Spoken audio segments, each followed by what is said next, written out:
और आपका मैं ज़्यादा समय नहीं लेते हुए केवल एक कविता सुना रहा हूँ।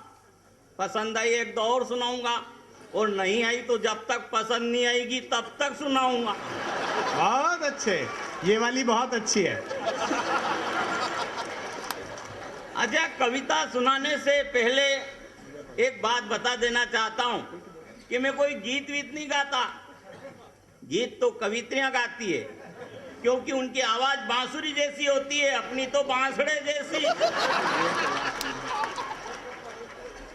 इसलिए कवित्रियां गजल सुनाती है और मैं गजला सुनाता हूं। अब आप कहेंगे कि क्या फर्क होता है गजल और गजले में, तो भाई साहब उतना ही फर्क होता है जितना बांसुरी और तबले में। अब बांसुरी चूमी जाती है और तबला ठोका जाता है। बात आपको समझ में आई हो तो आप ताली वाली आप ठोक सकते हैं। बहुत बढ़िया। अच्छा, आपका समर्थन मुझे मिल गया तो समझ लो रात भर सरकार टिकी रहेगी। अच्छा, कविता सुनाने से पहले एक बात और बता देना चाहता हूं कि मैं कोई कश्मीर पे भी नहीं सुनाता। अब ये बहुत सारे कवि कहते हैं कश्मीर हमारा है, कश्मीर हमारा है, कश्मीर हमारा है। अरे जो चीज अपनी है उसके लिए रोज क्या चिल्लाना। जैसे अपने पिताजी हैं तो क्या अपन रोज मोहल्ले में चिल्लाते हैं कि हमारे पिताजी, हमारे पिताजी।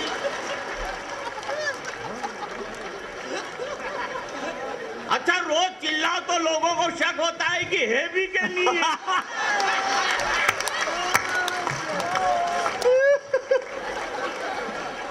अच्छा, पाकिस्तान पे तो कतई नहीं सुनाते, क्योंकि पाकिस्तान है कितना बड़ा, जितनी वहां की जनसंख्या उतने लोग तो अपने यहाँ जेलों में पड़े रहते हैं। अपन कैदियों से कह दो कि तुम्हारी सजा माफ, तो दूसरे ही दिन पाकिस्तान साफ। हिंदुस्तान, अरे हम तो इसलिए चुप हैं कि कैसे हथियार उठाएं शिखंडी पर। हम तो इसलिए चुप हैं कि कैसे हथियार उठाएं शिखंडी पर, वरना जिस दिन चाहेंगे तिरंगा लहरा देंगे रावलपिंडी। निपट गया, निपट गया, निपट गया। गया। अब ये वीर रस के फोकट में रात भर माथा फोड़ी करते हैं। इसलिए अपन तो हास्य रस की कविता सुनाते हैं, क्योंकि हंसना विधाता ने इंसान के किस्मत में लिखा है। आपने कभी जानवर को हंसते हुए नहीं देखा होगा, देख भी ले तो समझना कि वो इंसान हो रहा है। और किसी इंसान को आप हंसते हुए नहीं देखे तो समझना कि ये जरूर जानवर हो रहा है। मैं नहीं हंस रहा हूं, कहीं आप मेरे बारे में ऐसा वैसा मत सोच लेना। क्योंकि आप तो जानते हैं कि हंसने वाला पुरुष होता है और हंसाने वाला महापुरुष होता है। अच्छा, मैं जब उठ रहा तो ये संचालक जी मुझसे बोल रहे हैं कुमार जी के धमचक जी कोई अच्छी कविता सुनाना, नहीं तो श्रोता चले जाएंगे। अरे मैंने कहा चिंता मत करो, एक भी श्रोता नहीं जाएगा जिसमें इतनी हिम्मत जो आधी रात में घर जाकर अपनी सोती हुई शेरनी को जगाएगा।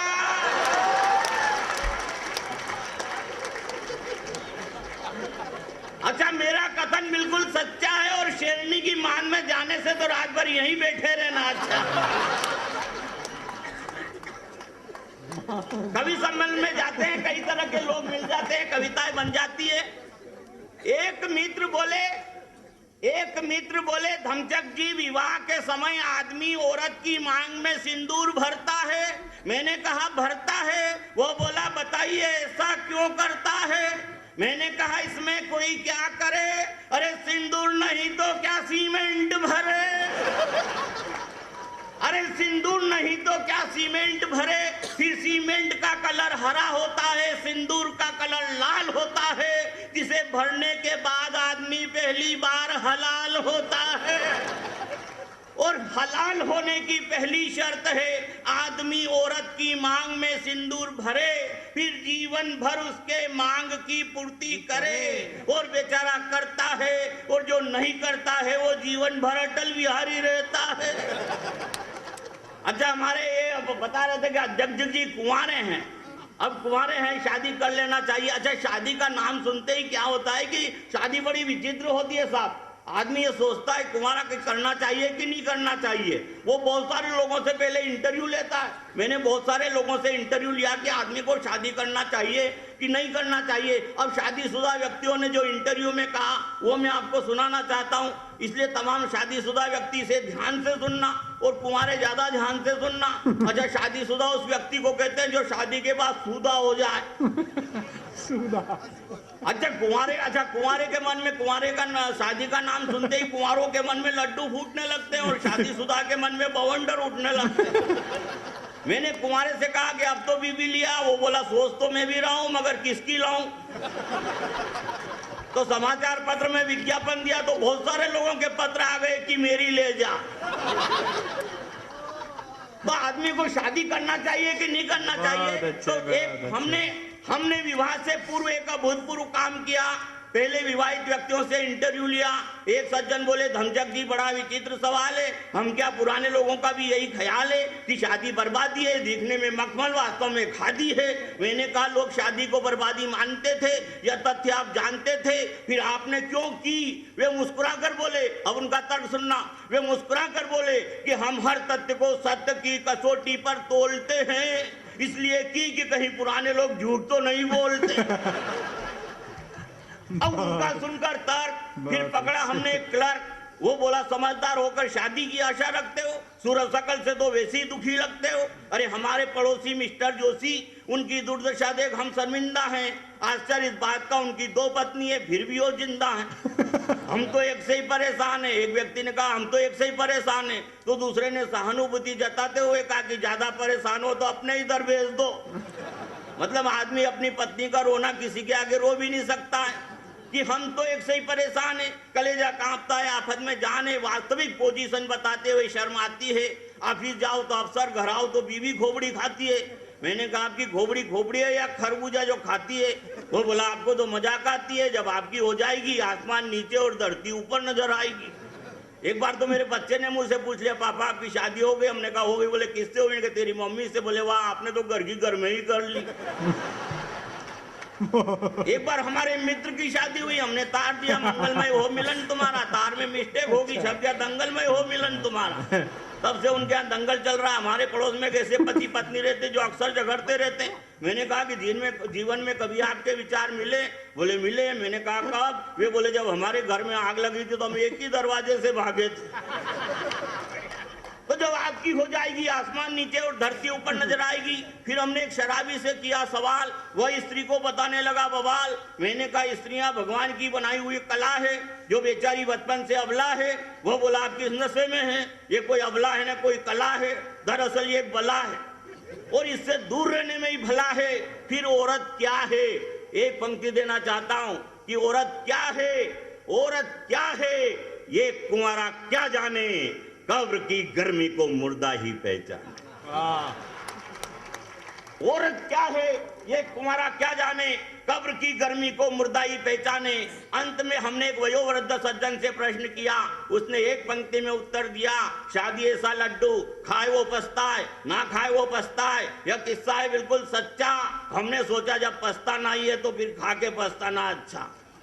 अब लड्डू खाया, उसका स्वाद ऐसा आया सब स्वाद भूल गए, मुसीबत के द्वार खुल गए। पत्नी की आई मुसीबत दहेज में लाई, अब समस्याओं से जूझ रहे हैं और समाधान पड़ोसियों से पूछ रहे हैं। एक दिवस एक पड़ोसी आया, बोला धमचक जी आओ मूड बनाए, आज 15 अगस्त है, स्वतंत्रता दिवस मनाए। मैंने कहा धीरे बोल, पत्नी सुन लेगी, जोर से चिल्लाता है।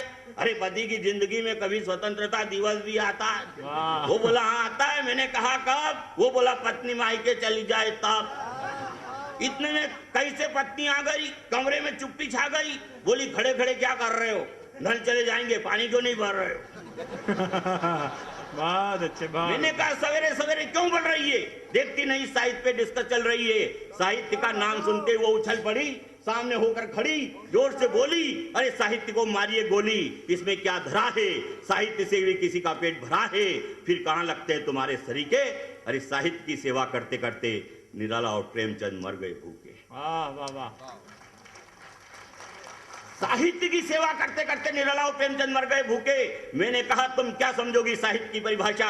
साहित्यकार से रखते हो धन की आशा, यह सरासर अंधेर है। सरस्वती व लक्ष्मी में सदियों से बेर है। सरस्वती के उपासक धन की चाह नहीं रखते, अरे भूखे भी मर जाए मगर आह नहीं बढ़ते। वाह वाह वाह, बहुत अच्छा। वो बोली बस अब चुप हो जाओ। सही बोले। पल्ले बंदी हूँ, जिंदगी घसीट रही हूँ। अरे चीख चीख कर मोहल्ला मत जगाओ वरना पड़ोसी समझेंगे मैं तुमको पीट रही हूँ। तो पत्नी चीखती रही, चिल्लाती रही, अपनी ग्रस्त गाथा सुनाती रही और हम चुपचाप ये सोचकर सुनते रहे कि भारत में पत्नियों ने सदियों से गजब ढाया है। तुलसीदास और मूर्ख कालिदास को पत्नी के तानों ने ही महाकवि बनाया है। वाह, पत्नी के तानों ने ही महाकवि बनाया है। फिर भी हम खुशी खुशी हम अपनी पत्नी को इस तरह अर्पित हैं जिस तरह सरदार मनमोहन सिंह सोनिया गांधी को समर्पित। ये शादी की बात थी। एक कविता से मैंने तमाम यहाँ मैं लोक कला मंडल के बहुत अच्छे श्रोता थे, इसलिए मैंने एक अच्छी कविता जो मेरे मन की कविता थी, शुद्ध और शिष्ट हास्य की कविता थी, इसलिए मैंने उसको सुना दी और आपने सुना।